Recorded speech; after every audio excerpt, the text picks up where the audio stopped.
Hello to student, once again welcome you all at Bishop Academy online classes. In this part we shall learn about the remaining kinds of pronoun. What we had learnt in the previous videos, that was personal pronoun, possessive pronoun, demonstrative, distributive pronoun, interrogative pronoun, indefinite pronoun, and today we shall learn about emphatic, reflexive, relative and reciprocal pronoun. First we shall begin from reciprocal pronoun. What is reciprocal pronoun?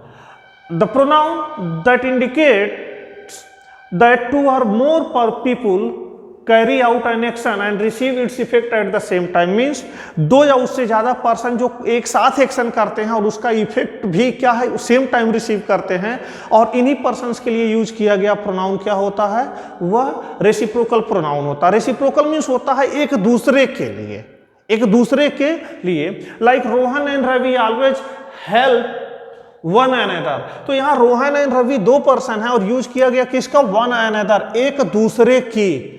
जो रोहन और रवि हमेशा एक दूसरे की क्या है, मदद करते हैं. They shouted out to each other as the train started moving. वे एक दूसरे पर चिल्लाने लगे जब ट्रेन हो गई चलनी शुरू हो गई. तो ईच अदर, तो ये वन अनदर और ईच अदर यह क्या होते हैं हमारे, यह रेसिप्रोकल प्रोनाउन होते हैं. ध्यान रखें वन अनदर हम तब यूज करते हैं जब दो पर्सन की बात हो. जब दो पर्सन की बात होगी तो हम वन अनदर यूज करेंगे. और जब कभी भी they shouted out to each other, जब कभी भी दो से ज्यादा पर्सन की बात होगी तो ईच अदर यूज करेंगे. जैसे दे, यहां दो से ज्यादा की बात होगी तभी हम क्या यूज करेंगे, ईच अदर. और जब दो की बात होगी तो वन अनदर यूज करेंगे. ये रेसिप्रोकल प्रोनाउन का मेन इंपॉर्टेंट पॉइंट है.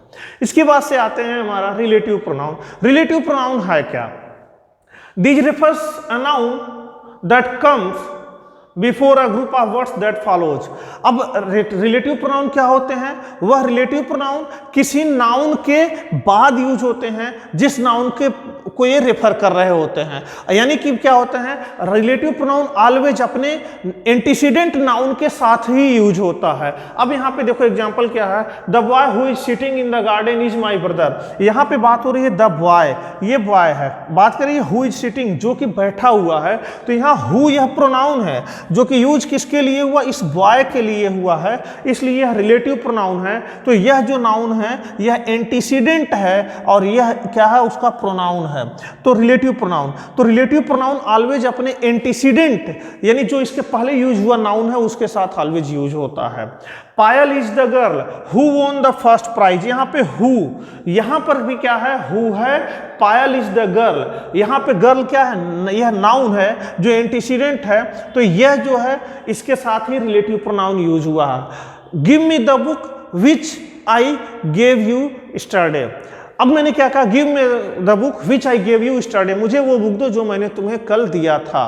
Give me the money which I gave you last week, तो मुझे वो पैसे वापस दो जो मैंने तुम्हें लास्ट वीक दिए थे. Give me my money which I gave you last week, जो मैंने तुम्हें पिछले वीक दिए थे. तो रिलेटिव प्रोनाउन यह है कि जो किसी नाउन को जो कि उसके पहले यूज हुआ है उसको क्या करते हैं, रेफर करते हैं. और हमेशा से रिलेटिव प्रोनाउन अपने एंटीसीडेंट के साथ ही यूज होते हैं. तो यह हमने आपको बताया रेसिप्रोकल प्रोनाउन और रिलेटिव प्रोनाउन के बारे में. अब हम बात करेंगे कि हमारे जो है रिफ्लेक्सिव प्रोनाउन क्या है. रिफ्लेक्सिव प्रोनाउन, रिफ्लेक्सिव प्रोनाउन की बात करें तो reflexive pronoun are used to refer the subject and object. जो सब्जेक्ट और ऑब्जेक्ट एक दूसरे को क्या हो, रिफ्लेक्ट कर रहे हो, उस सिचुएशन में हम यूज करते हैं reflexive pronoun.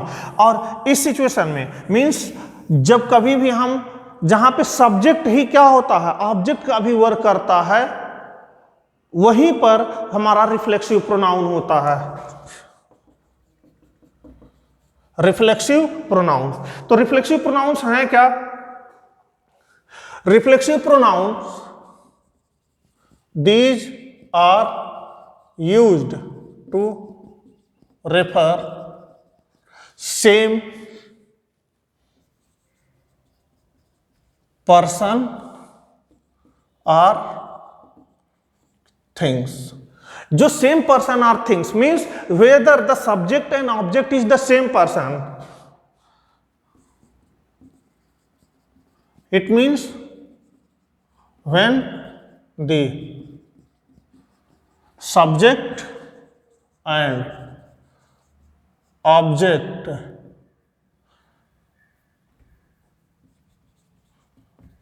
is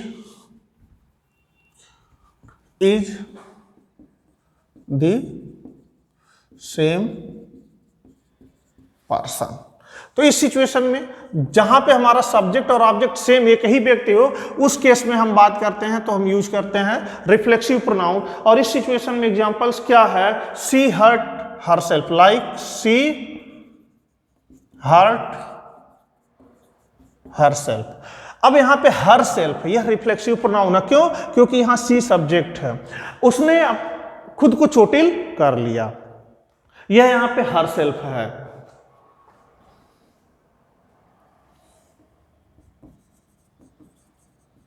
The team applauded itself। तो यहां पे itself और the team और यहां सी, तो ये जो वर्ड्स हैं सब्जेक्ट ऑब्जेक्ट दोनों, सब्जेक्ट ऑब्जेक्ट दोनों में क्या है, सेम है, हरसेल्फ। यानी कि जब कभी भी रिफ्लेक्सिव केस आप प्रोनाउन जो ऑब्जेक्ट का वर्क करेगा तो वहां पे रिफ्लेक्सिव केस होता है। लेकिन यह इंफैटिक केस होगा, इंफैटिक प्रोनाउन। जब reflexive pronoun for the sake of emphasis use हुआ हो तो वह इंफैटिक प्रोनाउन होता है। Pronouns which are used, pronouns which are used for the sake of emphasis, जो इम्फेसिस के लिए यूज किए जाएंगे वही हमारे इम्फेटिक प्रोनाउन होंगे। और इस केस में इसके एग्जाम्पल क्या हैं, सी हर्ट हरसेल्फ। अब यहां पे जैसे एग्जाम्पल ये रिफ्लेक्सिव है, अब मैं बताऊं I myself did my work. यहां पे क्या है, I myself did my work means there was no other, there was no anyone who did the work, इसलिए मुझे मेरा काम खुद करना पड़ा, यह यहां पे माई सेल्फ है। तो दे themselves carried the load। They themselves means वहां दूसरा कोई था ही नहीं, इंफेसिस है कि उन्हें खुद ही लोड कैरी करना पड़ा। तो दे themselves, ये ध्यान रखें जब कभी सब्जेक्ट और जब रिफ्लेक्सिव केस कब होगा, जब सब्जेक्ट और ऑब्जेक्ट दोनों एक पर्सन होंगे। लेकिन जब सब्जेक्ट इंफेसिस के लिए और सब्जेक्ट के साथ ही रिफ्लेक्सिव प्रोनाउन यूज किया जाएगा तब वह इंफैटिक प्रोनाउन हो जाएगा। तो ये एग्जांपल्स हमने आपको बताया। सो स्टूडेंट्स, इस पार्ट में इतना ही। आज हमने पूरा प्रोनाउन के पूरे डेफिनेशंस के बारे में आपको बताया, एग्जांपल्स के बारे में बताया। इससे रिलेटेड प्रैक्टिस क्वेश्चंस और एक्सरसाइजेस आपको ग्रुप में सेंड किए जाएंगे। आप भी प्रोनाउंस के बारे में लर्न करें ज़्यादा से ज़्यादा। कोई प्रॉब्लम्स हो, कोई परेशानी हो, कोई क्वेश्चंस अगर अराइज हो तो आप हमसे कॉन्टेक्ट करके पूछ सकते हैं। इस तरह से इसके बाद इससे जो एक्सरसाइज क्वेश्चंस हैं वह आपको कंप्लीट करवाए जाएंगे नेक्स्ट पार्ट में। Thank you for watching.